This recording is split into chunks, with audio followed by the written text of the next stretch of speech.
আমাদের এবারের সফর করবেট ন্যাশনাল পার্কে।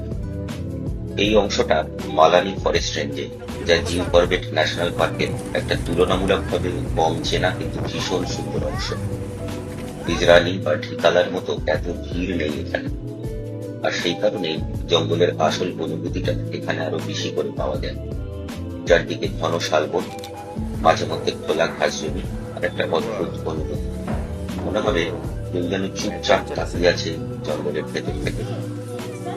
কলকাতা থেকে এখানে আসার সবচেয়ে সহজ উপায় হলো প্রথমে ইন্ডিগো বা এয়ার ইন্ডিয়ার ফ্লাইটে পান্থনগর এয়ারপোর্ট, তারপর সেখান থেকে গাড়িতে প্রায় 2-3 ঘন্টার জার্নি, অথবা ট্রেনে সরাসরি আসা যায় রামনগর রেলওয়ে স্টেশন পর্যন্ত, যেমন বাগ এক্সপ্রেস, যেটা সরাসরি হাওড়া থেকে রামনগর পৌঁছে দেয়।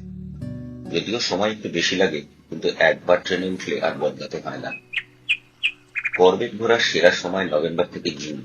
এই সময় জঙ্গল খোলা থাকে আর প্রাণী দেখার সম্ভাবনাও বেশি থাকে।